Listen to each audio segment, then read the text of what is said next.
The question is, how do I stop procrastinating? How do you stop putting things off that are important, that you need to be able to do? So I'm going to give you a few quick tips on how to eliminate procrastination. The first tip I would say is put it off. Procrastinating, all right? I kind of put that tongue in cheek, but if you're so good at putting things off, then put off putting things off. The second tip I would say on how to overcome procrastination is this thing called break things into chunks. Break things into chunks. They call them tiny habits.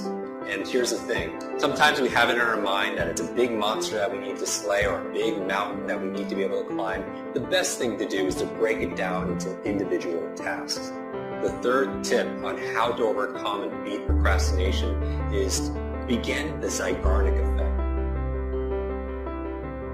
What's the Zeigarnik effect? In our memory training that we do, we're teaching people how to remember names and faces and languages and so on. We talk about the Zeigarnik effect. And basically, it was the psychiatrist, Dr. Zeigarnik, and she was in Europe at a cafe, and she noticed that the wait staff would remember everyone's order.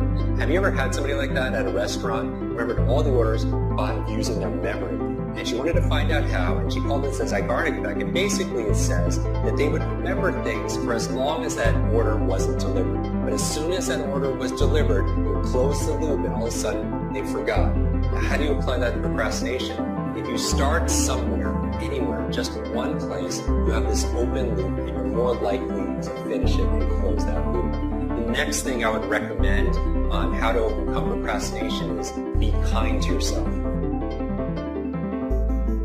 What do I mean when I say be kind to yourself? Studies in self-compassion reveal something interesting, that when you're hard on yourself and you beat yourself up because you didn't work out, because you didn't write in your journal, because you didn't meditate that day, because of whatever you didn't do, you'd think that it would help you to be able to overcome it the next time and be more motivated to do it. But it actually has the opposite effect.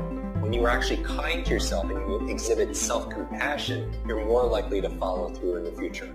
And the last quick tip I would recommend is really to tune into your why. One of my very favorite books is a book called Start With Why by Simon Sinek. And really, I believe there's a success formula that if you're not getting yourself to do the things you need to do, I call it HQ. It goes from your head to your heart to your hands. You could affirm things and think about all the things and set goals in your head. If you're not acting with your hands, you're procrastinating, you're usually not tapping into the second H, which is your heart, your emotion. The energy of motion. One of my early martial arts teachers taught me that you can't steer a parked car, right? You need fuel, you need energy. So tap into your why. So what I want you to do is think about all the rewards that come from doing this activity, the things that you're going to incentivize yourself, the things that motivate you, all the benefits that come from doing this thing that you're putting off. Because remember this, reasons reap results. So I hope one of these quick tips helps you to be able to end this thing called procrastination, and you can live the life that you desire and that you most deserve.